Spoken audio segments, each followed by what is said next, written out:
स्वामी समर्थ, जय जय स्वामी समर्थ।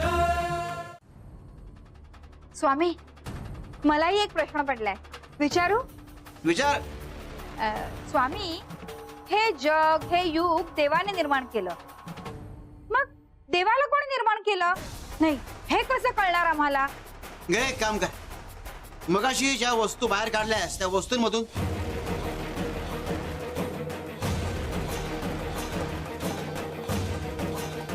घेऊन ये जा। हो स्वामी।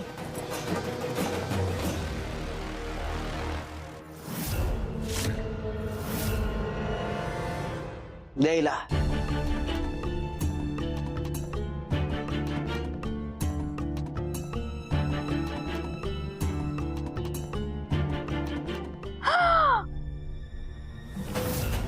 मोती माझ्यासाठी?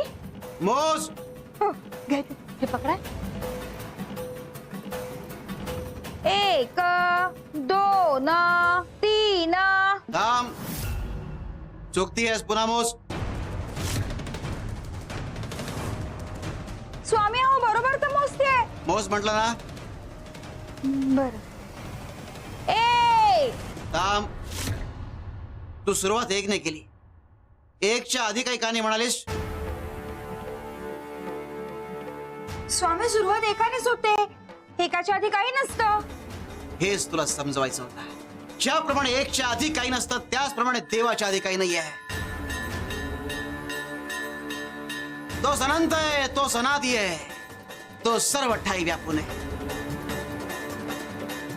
स्वामी, हा देव सर्व ठिकाणी व्यापून आहे, सगळ्यांच्या मनात भरून राहिलाय, तर मग हा कली आपल्या मनात प्रवेश कसा करतो? तेच दाखवण्याकरता एक खोली रिकामी केली आहे। आणि तुम्हाला तर फक्त प्रश्न पडलाय की कली मनात कसा शिरतो, पण अलकनंदाच्या बाबतीत ते प्रत्यक्षात घडतंय।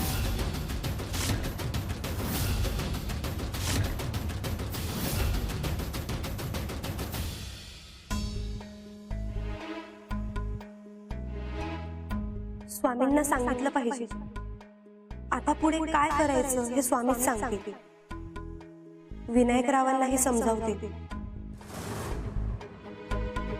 स्वामींचा आधार मिळाला तर हे संकट टळेल। मी समर्थ आहे।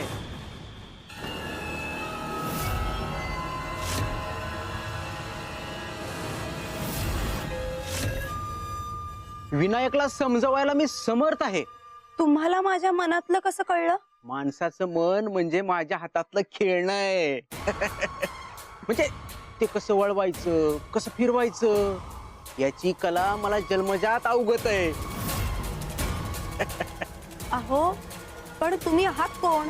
मी विनायकचा अगदी जवळचा दोस्त, गुरुच समज, त्याचा मार्गदर्शक।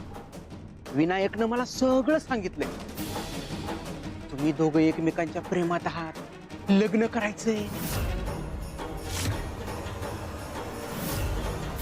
त्यात लपवायचं काय?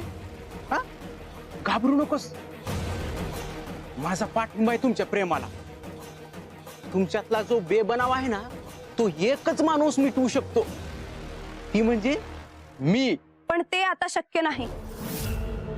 ते काय काम करतात हे माहितीये तुम्हाला? हो, दोस्त आहे आपला, काय बी लपवत नाही आपल्यापासून। दरोडेखोर बनलाय ना। अहो, मग तुम्ही त्यांना समजावलं का की हा मार्ग चुकीचा आहे? याला समजावायची काय बी गरज नाही बघ। गरज नाही? अहो, स्वतःला त्यांचे दोस्त म्हणता ना, गुरु म्हणवता ना स्वतःला, मग तुम्हाला यात काहीच गैर वाटत नाही? नाही, तुला मी समजतो, थांब।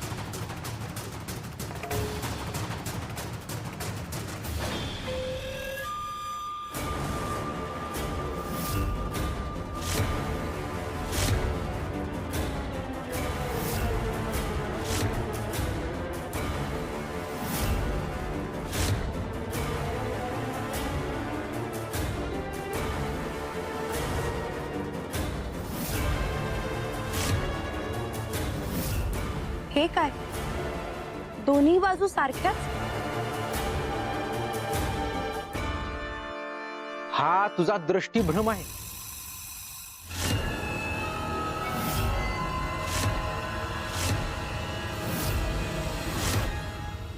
विनायकच्या बाबतीत ही तुझं असंच होतंय.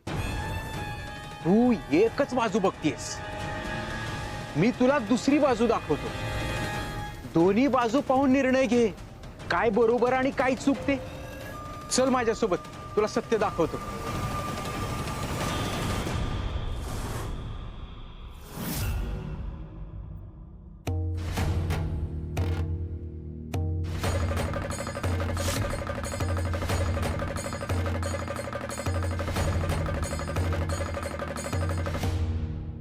प्रत्येक गोष्टीला दोन बाजू असतात. कपिले हात पुढे कर. हा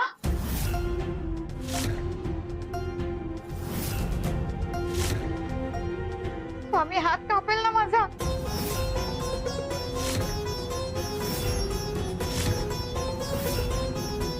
स्वामी नीट वागेल, हात नका कापू स्वामी. स्वामी स्वामी माफ करा.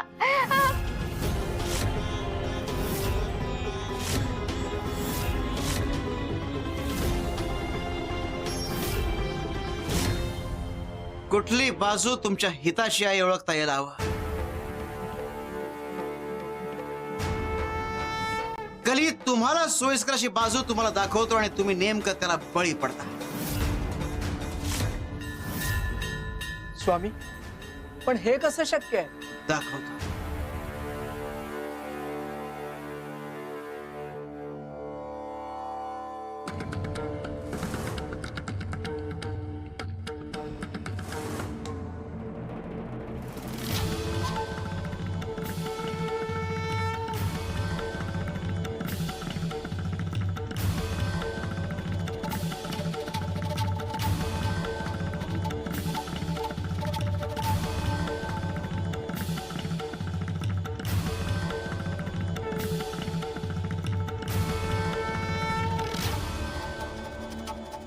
तुम्ही खोली रिकामी केली होती.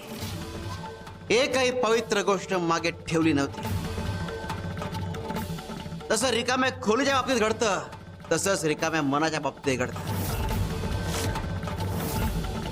रिकाम्या खोलीत जळमट लागतात आणि रिकाम्या मनात वासनांची जळमट. तुम्ही मनातला देव बाजूला सारलात, भक्ती सोडून मोहाकडे वळलात, तर कली तुमच्या मनात शिरतोच.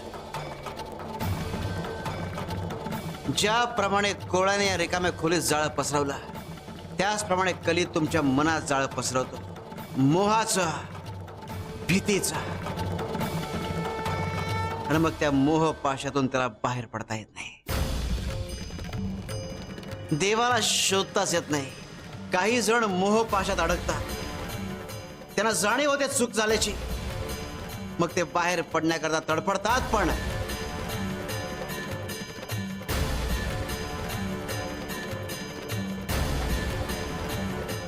स्वामी, जर कोणी त्या जाळ्यात अडकलं तर कसं बाहेर पडायचं?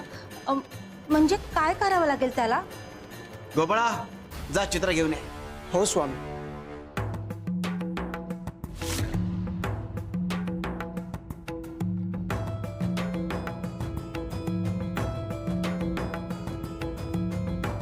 ज्याप्रमाणे बदक कधी कधी खाद्य मिळवण्याकरता पाण्याच्या तळाशी जातं आणि पुन्हा वर येतं, पण कधी बुडत नाही, त्याचप्रमाणे भक्ती करता करता कधी तुम्ही मोहाच्या आहारी गेलात, मायेला बळी पडलात, त्यात हरवून जायचं नाही, बुडायचं नाही, पुन्हा वर यायचं, तरंगत राहायचं.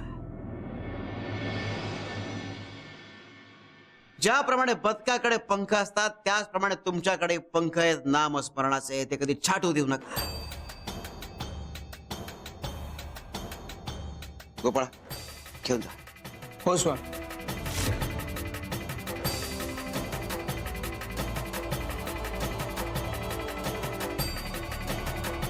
सगळ्यांनी हात लावा.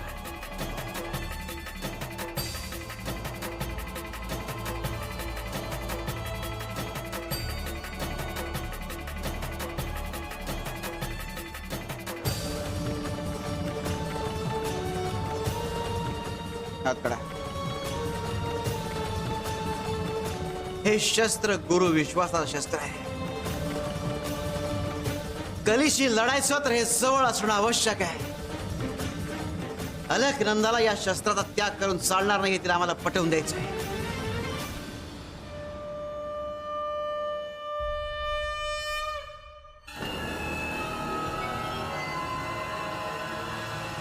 त्या वाड्यात जो माणूस राहतो ना, त्याचा काय रुबाब. लोक त्याचा जय जयकार करतात, त्याला मुजरा करतात, त्याच्या पाया पडतात. कशाच्या जोरावर? पैशाच्या.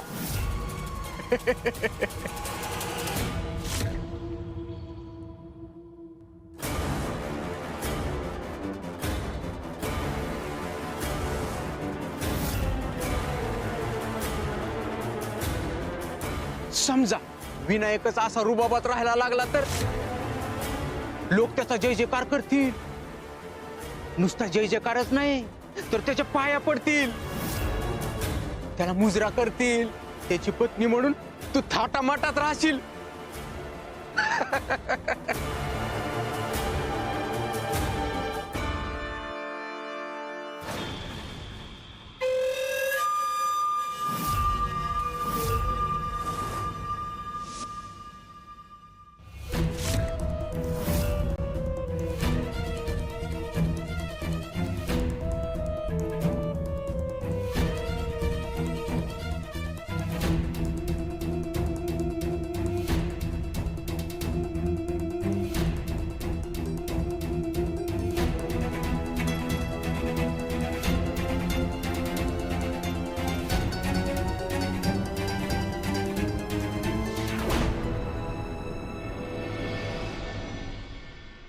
अलकनंदा, तुझ्या निर्णयामुळे आमचं आयुष्यच बदललं.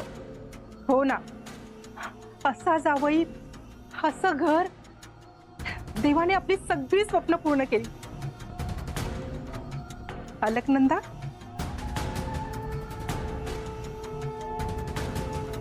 ती गुणाची लेक. थांबा, मी तुझी दृष्ट काढते.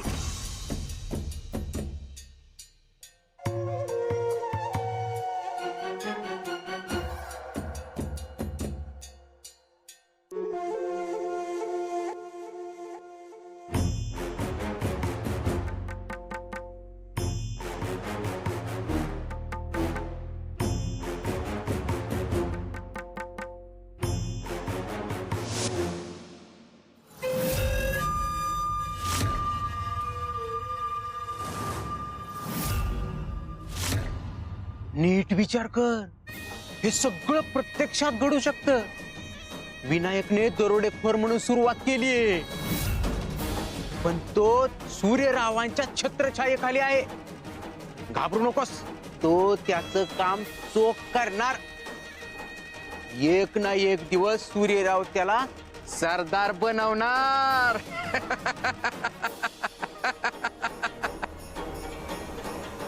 नीट विचार कर, तुझा एक निर्णय हे सगळं प्रत्यक्षात घडवून आणू शकतं. आणि तू का निर्णय घेतलास की सगळं तुझ्या मनासारखं होणार.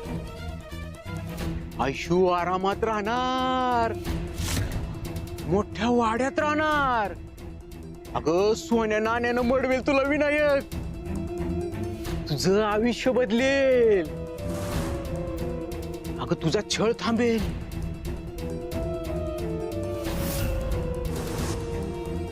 अगदी सुखात राहशील. अगं दिमतीला नोकर चाकर. काहीच काम करायची गरज नाही बघ तुला. मी सांगतो त्याचा नीट विचार कर.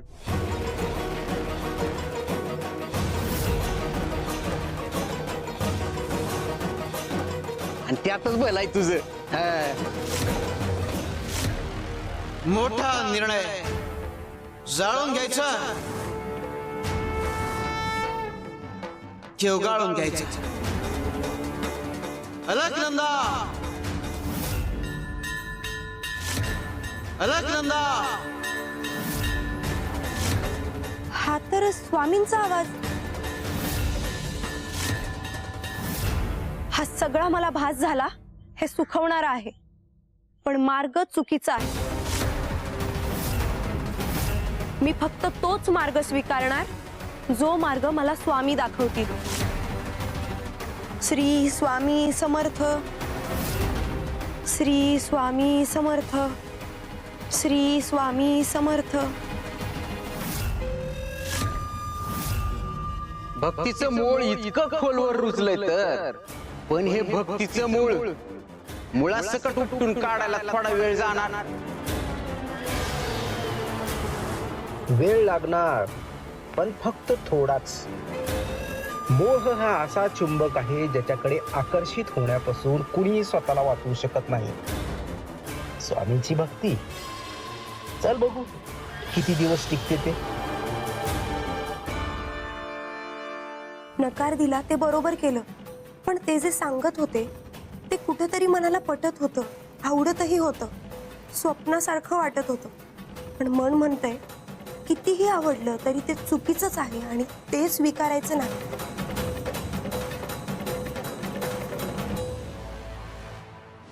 अलकनंदा, अगं एवढं काय कठीण आहे?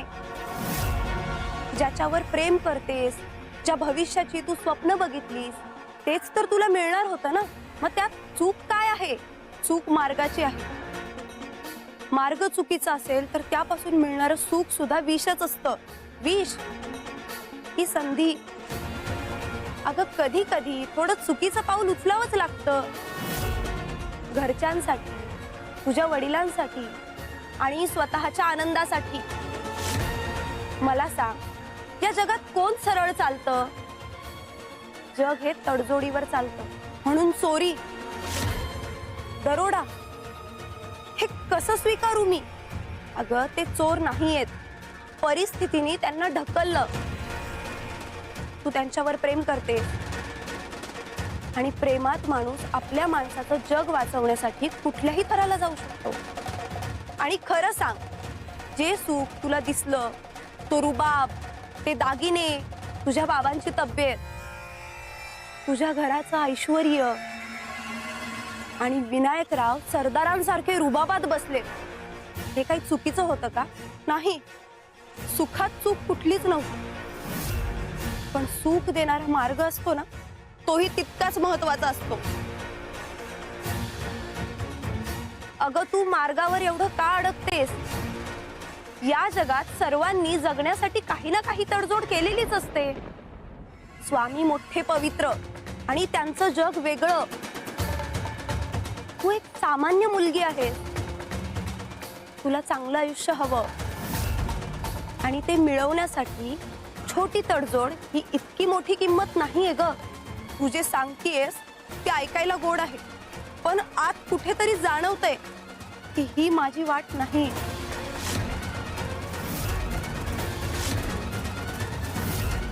मोहात येऊन मी चुकीचं वागले तर स्वामींचा विश्वास आणि माझ्या मनाचं सत्व. मग मला सांग, स्वामी तुझं आयुष्य जगणार आहेत का? ते निर्णय घेणार आहेत की तू? स्वामींनी पोट भरलंय का तुमचं? बाबांची तब्येत, घरची परिस्थिती आणि प्रेम, ही सगळी उत्तरं ना तुलाच द्यायची आहेत. हे बघ अलकनंदी, तडजोड कर, नाहीतर सुख तुझ्या हातातून निसटेल. नाही नाही, ही दुनिया बदलली म्हणून मीही चुकायला लागेल असं नाही. स्वामींचं नाव घेतल्यावर मनात शांतता येते आणि ती शांतता मी विकणार नाही. मोहाने मिळणारं सुख हे क्षणिक असतं, पण पापाने मिळणारं सुख हे आयुष्यभर मनाला टोचत राहतं.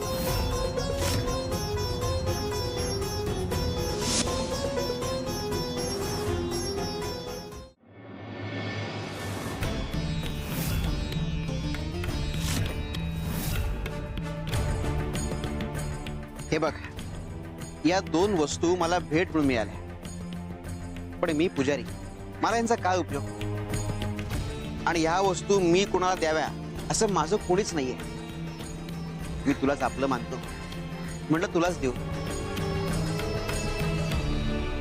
पण या दोन पैकी तुला फक्त एक वस्तू निवडता येईल. हे बघ,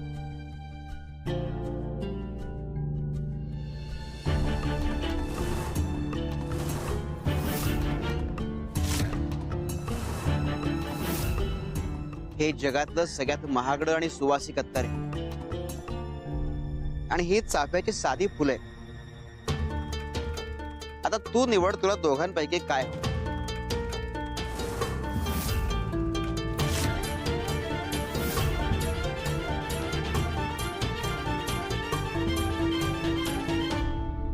मी ही चाफ्यांची फुलं निवडते, कारण ही फुलं स्वामींना आवडतात आणि म्हणून मलाही आवडतात. कुठलंही अत्तर किंवा आकर्षण यापेक्षा ही फुलं मोठी आहेत. वा, अशी सावड आणि निवड शेवटपर्यंत असू दे, नाहीतर पुढचा काळ कठीण आहे.